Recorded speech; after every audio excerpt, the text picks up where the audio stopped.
Okay, I want to take the time to share something about myself that I want you to be um, aware of, and it is the reason why in each of your announcements at the end I say adversity is a springboard to success, and I'm just going to tell you a little story about it and put it in perspective for each of you so that you'll each be able to understand more about um, your professor.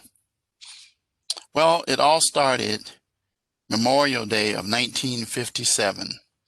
My dad, who loved baseball, he took me to a White Sox game, and we were living on the west side of Chicago, which was a pretty tough area. It was not originally, but it became a tough area in the 60s. And my dad and I went to the game, and we came home that evening. Now, this was the 30th of May. At that time, Memorial Day was celebrated on the 30th. Now it is celebrated the last Monday in May. And so when we came home, my dad and I arrived back home earlier that day. There had been card playing, there had been barbecuing, there had been drinking, and um, my mother, um, five sisters that I had at that time, and I was seven, and I was the oldest.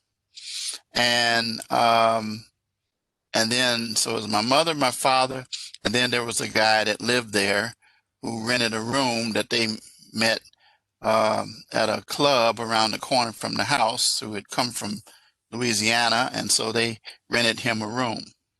Well, that day after the game was over, and it was a doubleheader, we came home, and it was time for us kids to go to bed, and so um, my five sisters and myself shared one bedroom, and um, my mother and father slept out in an area that would have been considered as a uh, not a hallway, but a not even, I don't know what to call it, but they turned into a bedroom, and that was their room. And then the guy who rented slept in the second bedroom.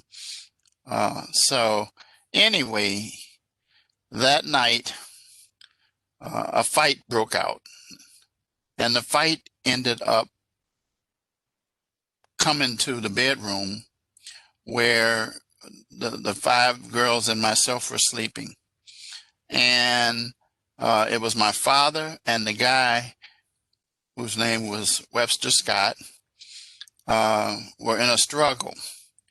And the lights were turned on. And I would later find out that the person who turned on the lights in the room was my mother. And what happened is that the man pinned my father into the corner, and he reached into his back pocket and pulled out a switchblade, opened it up, and stabbed my father in the forehead. And this was in front of me and my five sisters. I will never forget the sight of the blood that flowed from my dad's face because I have a photographic memory. And so that's been many years ago. I'm now 70 years old. So that would be 63 years ago. So anyway, the guy ran out of the house. And then the next thing I knew, the police came in and took my dad out on a stretcher. And as he was carried out past my bed, because I was sleeping in one bed and the girls were sleeping in bunk beds, and my dad's eyes were open, but blood was all over his face and the knife was in his forehead. Well, in fact, he was gone then, but he would die a few days later. Well, anyway, that was pretty tough. So a few days later, Scott shows back up at the house, and he begins moving from his bedroom. Now he's sleeping in the bed with my mother. So that was tough. That was tough for me to deal with. And so my father uh, was buried. It turns out that no charges were pressed against Scott because someone said that it was self-defense. Now, there were 6 people in the room, and I was the oldest 7, and I know exactly what happened, and it was not self-defense. And the person who said it was my mother. She was the only adult. And they didn't call any of us kids because they said that we were too young. So they nollie prossed the case, which means in legal terms that they failed to bring charges. So my father was buried in Burr Oak Cemetery in Alsip, Illinois, in June of 1957 in the military section because he had served in the military in World War II, Army Air Force. So Scott began sleeping in the bed with my mother. And so in the meantime, between 57 and 62, Scott beat my mother profusely. The police would come to the house, they would arrest Scott, take him away, lock him up, and my mother would go back and get him. In fact, one time he took a knife and stabbed her in the breast. Another time he took a bat and beat her. She still went back and got him. But so I grew up around that environment. In fact, Scott got my mother pregnant and another child was born. 2 more children were born, both were girls. So thus, I had 7 sisters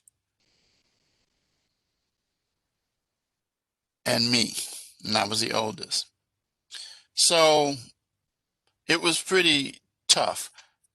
The way that I found out about there being no Santa Claus was one year, I believe it was in 62.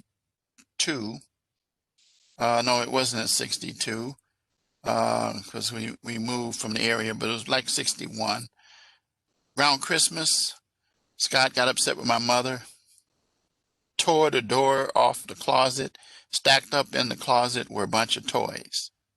Among those toys, at the top was a red fire truck. That was what I wanted. And there were all kinds of toys in there. That closet was always locked. And he took them out and threw them on the floor and took an axe and chopped them up and was saying, "I'm Santa Claus. And you'll never forget this." And he was right. So I lived that. And my mom continued to stay with him. The area became pretty rough over there where we were living. In fact, the gangs, there were the Viceroys and Cobras, did something. They decided that they would not try to recruit me because they knew what I had gone through in losing my dad. And this was back when the gangs were different. This was before crack cocaine. There were guns, but not semi-automatic guns. And so what happened is that they used to tell me if something was going down, they said, "Shorty, get out of here." Well, what they did was they made a pact that they would not bother me. And I was protected by both gangs. There was a little small gang one time that tried to attack me, and they both got on them. It was still pretty bad. And so my mom decided in 62 that we would move from there to Gary, Indiana. Now, she owned, along with my dad, that 2-flat house that we lived in. We lived on the first floor, and we oftentimes rented out the second floor to family and friends. So we moved out of there. We moved to Gary, Indiana in the summer of 62. And it was a community that had Little League. It had single family houses in an area called Terrytown on the west side of Gary. It was a beautiful area at that time. This was the first time that I had my own bedroom. And my sisters, they had, there were 4 bedrooms in that house. There was 2 in one room, 2 in another, and then my mother and Scott in the other. Well, my mother had a little business that she operated downtown Gary, where she and a cousin got together and they made chili and they had other good food because they were both good cooks. Well, I'm going to speed ahead to, well, when we moved there to Gary, the violence stopped because an aunt came from Michigan to stay with us. And she was pretty tough. She was like the character of Tyler Perry's Medea. She carried a gun in her purse. Her name was Bernice. We used to call her Aunt B, just like Opie and Mayberry and Andy Griffin. Anyway, Aunt B was there and nothing happened. Well, Aunt B decided she left in early 63, probably around March or something like that, to go back to Michigan to live with her husband. And Memorial Day of 1963, my mother told me, make sure I take care of the house. She was going to leave and she'll be back later. So that day we had barbecue in the house, and it was Memorial Day again. So it was the 30th in 1963. So my mother left, Scott left, and so it got later and later and later. And so I got everybody and we went to bed. Well, I woke up early the next morning and there was smoke in the house. And I looked in, you know, where the smoke came from, opened the oven. There was some barbecue left in the oven and was smoke, but the oven had been turned on. And so I went to open up the door to let the smoke out. And I saw my mother's car that her and Scott drove in pull away and drove away. So I didn't think nothing of it. So I went in my mother's room and her bed hadn't been slept in.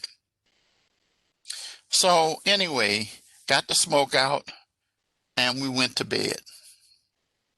As it turned out, I would find out later that it was Scott who came in and turned the oven on, and he was going to kill those of us who were in the house who were sleeping. All 8 of us, all kids, me and my 7 younger sisters. So anyway, thank God I was able to, he didn't know about the barbecue in there. So anyway, sometime that day as I got up, we were in the front room area looking at television. I was playing with my baby sister, who, in fact, I might have even changed her diaper or something because I took care of them. And so anyway, these 2 men showed up at the door, identifying themselves as Gary police officers. And they said, can we come in? I said, no, because the rule was you don't let anybody in the house when my mother wasn't there. Well, as it turned out, they said, we have something very important to talk to you about. And so I thought about it and I said, okay, I let them in. They said, are you the oldest? I said, yes, sir, I am the oldest. I said to one of the men. They said, we have bad news for you. Your mother, Sarah, has been found dead in Chicago. I lost it. I lost it. And quickly, though, I had to gather it back because I looked around and my sisters, I realized then I was all they had left now. And so the police asked us, you know, could we reach somebody? So anyway, I reached out to an aunt who lived in the Chatham area, not too far from where my mom's body was found. And my aunt, they came and got us, took us to her house in Chatham to stay with her. And she sat us down and told us that we were going to be able to stay there for a while, but we were going to have to earn our keep. In other words, we were going to be working our way to stay in the house. Now, keep in mind, at this time, I was 13 years old, and my 7 younger sisters, and I don't remember how old the baby was, and the one next to them. Now, the 2 kids that he fathered, that we never really talked to them about that. But anyway, we ended up living there, and my aunt from Michigan heard about them wanting to split us up, because they were going to split us up and send us different places. We had never been split up before. And she came back. And this time she brought her husband. She says, no, we're not going to do that. I'm going to take all 8 of them, and I'm going to have a house built. And she did. She had a house built in an area called Maple Park, farther south side of Chicago from where we were staying. And I want to go back to while we were living in that house at my aunt's. We had to scrub floors. I had to pick weeds with my fingers. I remember how we were treated. They would have pizza upstairs and then bring us what was left. It was bad. It was really, really bad. Her kids could go to the Y and do other things. I was able to get out a little bit, but not a whole lot. But the truth of the matter is, it was a pretty tough period. I remember that year very well. That was the year that I learned about assassination, because John F. Kennedy was killed November 22nd of 63. Well, anyway, my mother died. As I said, they had her funeral. I went to the wake. I couldn't go after that. I didn't go to the cemetery where she was buried, Burr Oak, where my dad was. She was buried in a different section because my dad in the military section.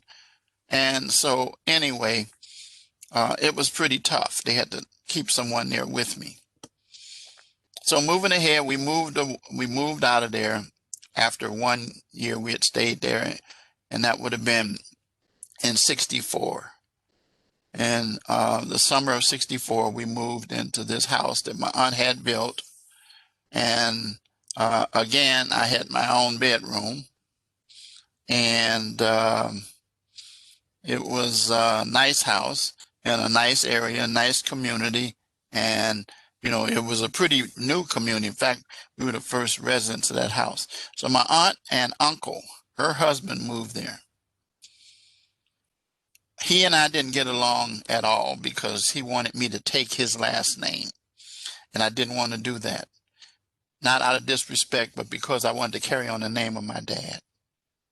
Well, my dad was Richard Wright, and that's my name. And so I fought to keep my name. So we just had different middle names. So I wasn't a junior.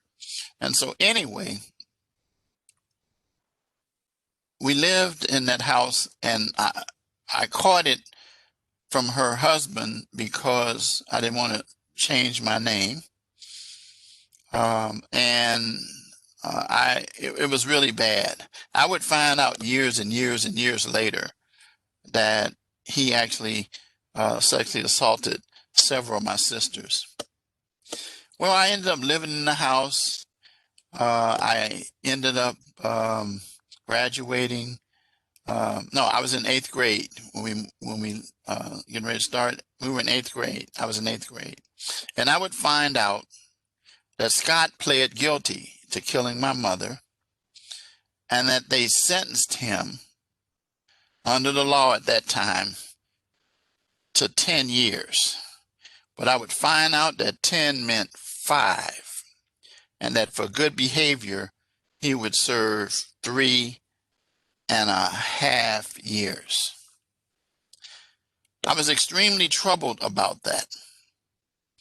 And I kept talking to people about it and was told, don't talk about it, but I did. And then someone finally told me, they said there's these people called lawyers that deal with that. So I went to school and asked the librarian at the school, do we have any books on lawyers? And she said, we have one little book. And I asked, could I check it out? I checked the book out, took it into my bedroom, read it cover to cover. And the next day, I told anyone that I met that my name is Richard Wright and I'm going to become a lawyer. That was my firm statement. So remember, I was 14 at that time. And then I also had a little trouble with my aunt. So I heard this lady on the radio and I liked her voice. So I went and found her and asked her to be my mother. And she and I became friends. And she had some challenges that were given to her by my aunt, because the fact that I would tell her what had happened, and my mom, who she became my mom years and years later, by the way, she said that they told her that I had mental problems and that my mother and father were gone somewhere. Yeah, they were gone somewhere, but they tried to cover it up. Well, anyway, I went through my years in high school. I got a job with a paper route. And I remember in '67, that career ended because of the blizzard, because I would refuse to deliver the papers. And I took a job at McDonald's. I was playing sports at the school, but I had to stop because I had to work more. So I went through, made my way through, spent a lot of time at friends' houses. I was active in a church in the neighborhood called Maple Park Methodist, where I became their first youth leader. And I also helped clean up the church, and they paid me as well. Well, it came to a point where it was near time to graduate from high school. And the church approached my aunt and uncle and told them that they would award me a scholarship and that they wouldn't have to pay a penny. All I had to do was sign. Well, my aunt never signed because her husband, he wouldn't allow her. He wouldn't allow her to sign. So she never signed. So they couldn't give it to me. And so I declared to them, I says, that's okay. When I get out of high school, I'm moving out and I'm going to go ahead and do it another way. I'll go to junior college at night, get a job. Well, as it turned out, I didn't have a driver's license or any of that because they had to sign for that, and I did not do it. So at any rate, it was pretty bad. It was pretty tough. It was a challenge. It was very difficult for me. And so I found myself in a situation where it was time to graduate. I graduated from high school. I was pretty active in high school in debate. I remember when I was in high school, I had a plan that I was going to go to Washington, D.C., get a job working for the FBI and work my way up.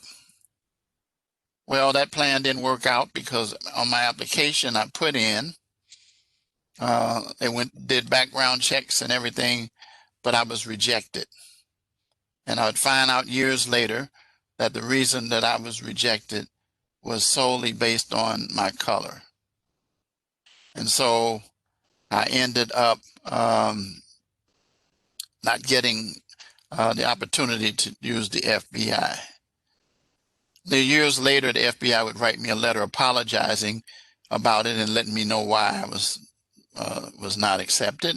And I told them, no, that's okay now. I've got it under control. So in the meantime, came time to graduate in June of 1969. And um, my friends, some of my friends from the church had talked to their mother about letting me come stay with them until I could find my own place. So I did. I took them up on it, and they told me not to pay them, save my money. So in the meantime, I ended up registering at school at night at what was called Loop City College, Chicago City College, and studying pre-law. I was carrying a full load. Also, the same family I was staying with had a friend downtown who worked in a big Jewish law firm. The name of the firm was Sonnenschein at that time. It doesn't exist now. And I got a job working in their mailroom, and I was on my way. Well, people laughed at me because they said, "You're going to be a lawyer, but you're working in a mailroom in a law firm." Well, as it was, I took the job, and I met people like the lawyers. I told them the same thing I told everybody else I met. I says, "My name is Richard Wright, and I'm going to be a lawyer." This was in 1969. So I one day took a package to one of their clients, and that gentleman's name was Ray Kroc, McDonald's Corporation. I didn't know who Ray Kroc was, but I would find out after I met him that he was the chairman and founder of McDonald's, and he would teach me a lot of things about McDonald's, and he made me his personal messenger because he said that I was the one young man in that mailroom who wore a white shirt and tie every day. I didn't wear a jacket, but the other people wore polo shirts. And so I was dressed, and that was just how I was taught. So anyway, I found myself getting really good grades. Well, I wanted a family. So a year after I started, not quite a year after I started, because I started in August of 69, but in 1970, in March, I got married to the young lady I was dating. And it was really interesting because my legal guardian had to sign because I was 18. The girl was, she was 18 too, but, or she might have been 17. But anyway, the girl didn't have to have a signature. I did. So my aunt, so we got married at City Hall downtown in March of 70. Well, I let the family know, and I moved out of their house. And then for a little while, I moved in at my wife's mother's house and stayed there for a few months. And then found out that she was pregnant. And then we moved, and I got my own apartment not too far from there. We didn't have much furniture. We had a mattress, and we used boxes for tables. There was a refrigerator and stove already there. So we had a little small TV, black and white TV, and I'll never forget it. But in the meantime, I'm taking classes at night on the bus on the L. I had to get up in the morning and be at work at 8:30 in the morning. And my wife at that time, she was in school studying to be a teacher. So anyway, there came the first child, then the second child. Meantime, at the law firm, I was approached by the lawyers to move me up. They saw how serious I was. And they knew how serious I was because I was on the honor roll and dean's list constantly while I was in school. I used to study on the bus, on the L, on the train, and I carried books. We had heavy books at that time. So I found myself in a situation where it was a challenge. But when I say I was on a mission, I was on a mission, and I had a determination. So it came to the point where my wife at that time, we had a second child. They both were girls. Well, the law firm decided, me working in the file department, and I could no longer take packages to Mr. Kroc, but Mr. Kroc reached out to me to congratulate me every time.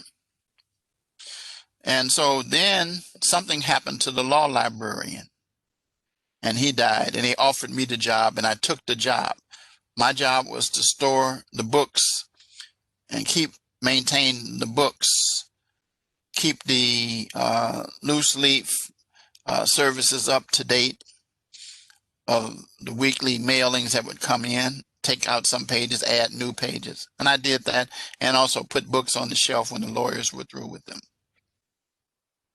While I was working in there, I decided to read up on myself and taught myself how to research manually. I taught myself how to research so well and write memos and briefs. And so one occasion, the lawyers came in looking for some books, and they couldn't find them, where I had heard them talking about a point of law. So when they went to lunch, I took my lunch, ate a sandwich at my desk, and then I pulled the cases I figured they would need for that point of law that I knew that they were researching. So they came back after lunch and said, we can't find any of the cases that we need on point. And they had a list of about 10. So I said, come here with me. I took them to a table. I said, see the legal pad, it says, do not disturb. I says, look at those books. And they looked at them and they says, who did this? I had them all open with torn pages for bookmarks. I said, I did this. They said, you know how to do this? I said, yes. And then I showed them some sample writings I did. They took me to one of the senior partners and said, this kid, we're wasting money on him. He knows how to research. So they agreed that they would put me into a position that was then known as a law clerk, but it was actually a paralegal. Well, in the meantime, I started going to court. I started going to closings, meetings, and everything with the lawyers. Oh, by the way, I ran for student government at the Loop College and won. I stayed on the dean's list, and then in '72, and actually that was when the second child was born, I transferred out of Loop and got accepted at Roosevelt University and declared a major of political science, minoring in business. Still did not have a car and operating on the bus, L, and train. So it was tough. It was not easy. And we ended up with the lady that was my friend that I had asked to be my mother. She started doing, she ran into a situation where she was doing television. And she had a sponsor, a furniture company, and she surprised me with a bed. She surprised me. We had a crib for the babies with a bed and bedroom set, living room set, and kitchen set. And we had that was given to us. So we were fortunate to have that. In the meantime, I was struggled to pay the bills. And so I got getting involved at radio at the college, Roosevelt University, because I had been familiar with radio. The lady I'm talking about, her name is Mary D. She was a radio DJ in Chicago, very well known person, and eventually started doing television at several TV stations. So it came to the period in '72 where she was actually kidnapped and shot twice in the head, and I almost lost her. But she survived. and she ended up going to work at a major television station, WGN in Chicago, where she stayed for 38 years. Well, anyway, back to what happened with me is that I continued to do well at Roosevelt, honor roll, dean's list, active in what was called the Black Business Advisory Group, and commuting from home. In the meantime, it came time for me to make a decision about schools. Well, first I took the LSAT. Didn't do well with that. And at that time, I talked to people and they said, no, you don't have to retake it. And I didn't retake it. So it came time for me to decide what school I wanted to go to. I already had a school in mind, and that was Northwestern University School of Law. And you know the story on that. Well, as it turned out, I ended up getting some advice from people who said you should apply to 3 schools at a minimum. I said, I'm only applying to the one I'm going to. I wasn't arrogant. I wasn't cocky. I was confident. So I ended up getting the application. I read through the catalog saying that they had thousands of applicants for 250 spots each year, that they didn't do campus visits and things of that nature or interviews. So what I did was I said, okay, I'm going to submit an application that's going to stand out. So I filled out the application, but I supplied writing samples and other information and a written story about what I had gone through as a child coming up. The package was pretty thick, and I sent it over by one of the lawyers, because the law school was on the north side of Chicago, or in the downtown area of Chicago, not too far from where I worked at this time. So anyway, I ended up getting a call from Northwestern University School of Law inviting me to come for an interview. So keep in mind, they said they didn't do that. They said they wanted to see who was behind this package.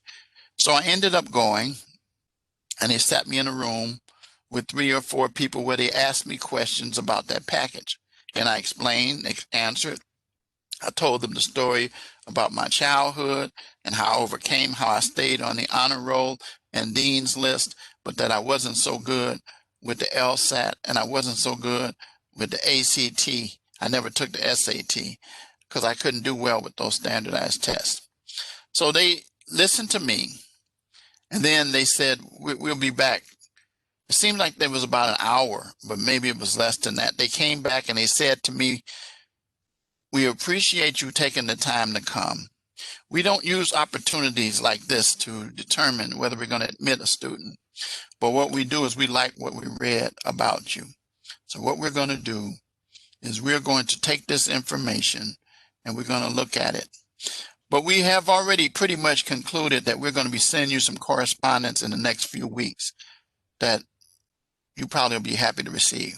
Well, that was their roundabout way of telling me that they were going to accept me. A few weeks later, I got the letter, and I have it in a scrapbook today, where I was accepted into the law school. And so here I was on my way. It was 1975, and I graduated with honors from Roosevelt University. I was the first person chosen to receive what they call a Lincoln enshrined into Lincoln Academy representing Roosevelt. I got a medal on my neck, and I got later on I ended up getting a certificate. And I had dinner with lunch with the governor, and so I was doing pretty well. It was written up in articles in the newspaper, interviewed on the news, and all of those things as an up and coming young man. So I ended up going to Northwestern University School of Law. And they told us that I couldn't work for the first year, so I had to take a leave from work. Well, my wife at that time, she had graduated and became a teacher and started teaching in the Chicago public schools. So that was our income. In the meantime, I started out. It was challenging. There was some tough stuff. It was really tough stuff. And, I took the basic courses, contracts, criminal law and procedure, property, and then other things. Excuse me. So I did fairly well, but it came to a problem in my first semester at Northwestern that my wife's job, they went on strike for the first time. Well, we lost our income. It started getting pretty tough to focus on work. So one of my professors, by the name of Joyce Hughes, I told her I was going to take a leave and come back. She said, before you do that, come talk to me in my office. So I met in her office. She sat me down, stood in front of the door, which was the only way out other than I'm going through the windows. She says, you're smart. You do well. I don't want you to leave because I have a tendency to believe if you leave, you may not come back. So she said, promise me that you will stick it out. She said, because that's the only way you're going to get out of this room unless you go right through me. So I listened to her and she was serious. So I took her up on it because I learned to respect people who had accomplished things in life. Because she was a very accomplished individual from University of Minnesota Law School, top member of her class, and was the first Black female hired in Northwestern University School of Law as a professor. And so I ended up staying. It was a challenge. It was tough. During my 3 years that I was there, 75 to 78, I met, through my classmates, a gentleman by the name of R. Eugene Pencham. He was a distinguished criminal lawyer. And I met him because my classmate took me and several other classmates to his house on the south side of Chicago. And we sat around their dinner table, and he used to challenge us about hypotheticals and how we would respond. Well, I ended up telling him my story about what I went through. He said, you'll need closure. So what he did was he arranged to take me down to the main criminal court building to obtain the records of what happened to both of my parents and why things went the way they were.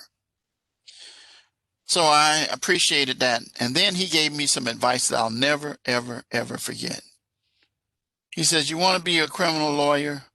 He says, I know you worked at this big law firm. I said, I don't really particularly care for corporate law. I said, but I want to be a criminal lawyer. He says, well, let me give you some good advice. He says, you may, based on what you went through, want to prosecute. And I said, well, I'm not even sure about that even. He said, but let me give you some really good advice. If you want to learn the system, become a criminal defense lawyer. Once again, I respected him. This man was so good.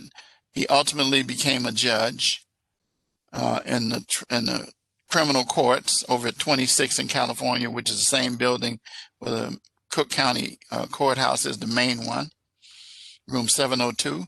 And I formed a relationship with him and worked on some projects with him. Well, came time to graduate. And by the way, when I graduated, my aunt that I was living with, she came, that I had lived with before, she came to the graduation. My wife was there, and she was pregnant because we had a third child that was on its way. And the two girls, that were born in 71 and 72, so they were little.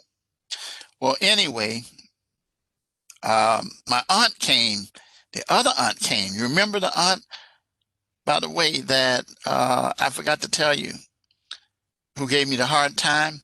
Well, when I told her I wanted to be a lawyer, I forgot to tell you this, when I was younger, she told me I would not make it. It would be a challenge, and that I didn't have what it took. Well, you know what? I'm telling you guys this. Don't ever forget what I'm about to say.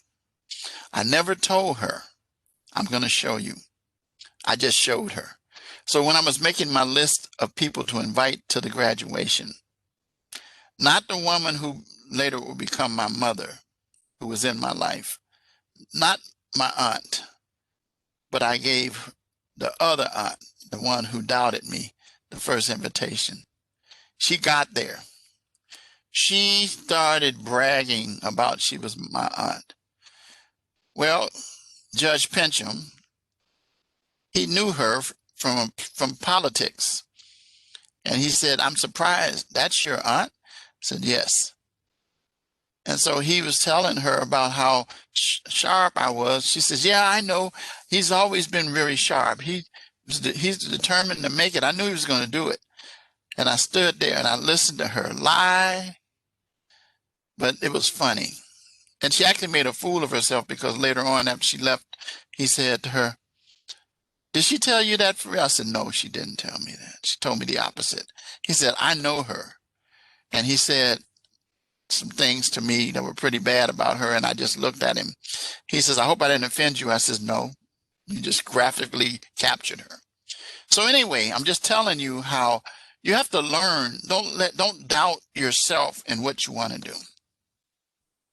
And so at that graduation in June of 1978, remember 14-year-old kid who said that they were going to become a lawyer in 1964? Well, 14 years later, it happened. And you see if you look in my classes that I'm teaching in the student lounge, you'll see that I made it, my credential. And so anyway, I continued on, and I went back to the law firm, and I started, letting them know that I really appreciated the opportunity to continue to work there, because I became a lawyer there. And I told them I was going to be leaving. In 1980, I left, and I began to work with other lawyers, but I didn't like their ethics. So I started Richard H. Wright and Associates, a law firm that did entertainment, sports, radio, TV. And the radio and TV came because of the lady that would later become my mother, Mary D. And I represented her, and she introduced me to other individuals I represented. And so I started doing my own little thing in radio and television, but primarily in radio. Came up with a show called Know Your Rights, that was spelled WRIGHTS, where I advised people about their legal rights. And people came to know me. Well, in the meantime, as I remember, I told you my wife was pregnant with the third child. It was a girl also. Well, we ended up, of course, after graduation, we went in different directions in life, and we ended up divorced in 87. And I continued to raise my three girls with her. And anyway, I ran into situations where there were some challenges in my law practice, where there were people working for me that were backstabbing me and created tough situations for me that I ended up battling. Well, in the meantime, 91 to 93, I went to seminary, and Trinity Evangelical Divinity School. I did it 2 years, and to study a Master of Arts in Religion, of which later on I'd become a minister and then become a pastor, as I am now. So I did that. So I met a young lady and we got married. This was my second wife. It turns out that when I married her, she's from an area called Ford Heights, a tough suburb in the south end of the Chicago area. Her mother became the village president or mayor, invited me to be the village attorney. I said, I will, but I need to carry a gun because it was pretty tough out there. She said, well, you can't, only police officers. So I said, well, what if I became a part-time police officer and you guys wouldn't have to pay me, just pay for me to go to the academy? And so they agreed to do that. So I became a part-time police officer, found out that the chief of police was crooked. And then another chief came in and made me his investigator. I worked internal affairs. I worked on drug raids. I did all those different things, street stops. I did all of that, but I never wore a uniform. I always had my shoulder holster, but when I was working the raids, I put my gun, I had another gun I did. So I became a part-time police officer and did that. 89 to 93. In the meantime, in 1990, my second wife and I had a child. Yes, another girl. So thus I had 4 girls. And so I would find out in about 93 that my second wife and my former pastor, which was the church that she was a member of, were carrying on. And they had been carrying on for years. I just didn't know because I was taking care of her daughter that she had had from an earlier relationship, which later I found out to be fathered by the pastor and not the person that she, because the way I met her is she retained me to represent her in a paternity case against the guy for child support. And as it turned out, years and years later, I would find out that he really wasn't the father of that child, and he was never man enough to step up and take the blood test and do it. But anyway, he still officially was listed as her father even as of today, but we know better. So anyway, I went through a divorce the second time, and I found myself in a situation where I went to this Christian bookstore. And, I went there and I don't drink, I don't smoke, I don't do any of those things. So I was buying some stuff and this young lady waited on me. And, I said, hey, I like the black robe up there. And I asked her to put it on. And I took the robe and put it on.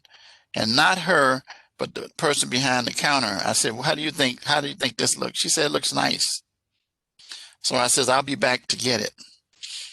Well, that young lady that was sitting behind the counter, I would find out later she had gone through some challenges herself. And so her and I became friends, just friends. And then we would ultimately start dating. And in 1994, July 28th, we got married. Well, as I speak to you now, we are still married. We now have 4 kids that you see when you look in the student lounge. You see the pictures of myself. I have 2 boys and 2 girls with her. So in the meantime, we come to the period of roughly pretty close to 2000, and I decided I'm tired of pulling teeth dealing with the ins and outs of running the law practice. And the radio show was very, very successful. I was on 3 radio stations, and I was in much demand. As a lawyer, I represented people in many things, sports area, but real estate, church law, but my big ticket was criminal defense. I did prosecution for the village, but I did most defense attorney, and I was in the 90 percentile of not guilties for jury trial. So I was very successful. So it came to the late 90s, almost 2000, and I told my wife, I says, you know what, I'm ready to retire from practicing law and do something else. So I ended up taking a job teaching special education in around 2000. And so I took that job at a school, and then I ended up doing janitorial work, where I ran a janitorial company for a company called Service Merchandise. They had 26 stores, and I started out helping clean one store, but then I became the supervisor for all 26 stores in the area, or the area manager. Well, I found myself in a situation where I found myself in a situation where I was going through challenges because the store was about to go under and go out of business. So I started doing closings with title companies where people were refinancing their house during the boom. And I was heavily involved in the area, working on politics as well with different individuals who were candidates. So I was finding myself in the situation where I was at my wife's mother and father's church, and then for a while I left there, went to another church, and then I came back. So anyway, I found myself wanting to focus on ministry more. As it turned out, I did those jobs I told you about, teaching special ed. I decided to challenge students at the church about getting more in a bachelor's degree and telling them that you need more in that. And so I took a step and applied to get an MBA at University of Illinois Chicago, and was accepted in their program. And I did pretty good in the program till I was in a car accident, so I didn't never finish. But I proved my point to the kids. I was 53 at that time. I am now 70 years old. This recording is being made on Sunday, November the 29th, 2020. So I am 70 because I was born May 3rd, 1950. So at any rate, I found myself with someone bringing an opportunity for me to work at this school that I never heard of. And it said Rasmussen. I said, never heard of it. So I did research and I found out. I said, oh, this is a for-profit school. And I says, oh, I don't know, because I've been hearing things about these schools. So I did more research, and then I found out the chairman of the board, Dr. Henry Beanian, who was one of the former presidents of Northwestern University, not School of Law, but of Northwestern University, was the chairman of the board. That gave credibility for me. And so I applied for the job, and in October 2011, they hired me to teach business law residentially. And I told them, I says, I am not, I'm in the criminal justice area. That's where I want to go. So the next quarter, they put me in starting in January in the School of Justice Studies, and I started teaching as an adjunct professor or part-time. And my classes would go up and down, my salary would go up and down. Finally, in 2014, I found myself in a situation where there was an opening for the School of Justice Studies State Program Coordinator for the state of Illinois, which covered Rasmussen Romeoville, Rasmussen Mokina Tinley Park, Rasmussen Aurora, and Rasmussen Rockford. And so I applied for the job, and yes, I got the job. And was hired in 2014 in the summer, and began doing that, where I'd visit the various campuses. And then starting in late 2014 or 2015, they came to me and said, we're going to be going online with the entire criminal justice program. I had never done online stuff for any. So I ended up having to go through training, and I learned how to do that. And then in 2015, they came up with the idea that they were doing away with state program coordinators. But what they were going to do with those of us who were state program coordinators is make us full-time. Well, we're already full-time, but give us 2 additional classes. Thus, I started teaching 5 classes. Now, back in those days, the classes were 11 weeks long, and then they start going to term 1 and term 2 as they do now. And so since that time, I have been teaching criminal justice to many, many, many students. I have formed relationships with students that became friends of mine through Facebook, where they reached out to me. And I have had students who continue to reach out to me, even today, from the past, to ask for letters of recommendation. And I prepared those letters of recommendation, made phone calls, whatever is needed to help students. And that's my goal. As you learn from me, I'm one of the most hands-on professors that you're ever going to run into. I'm able to and willing to help you in any possible way that I can.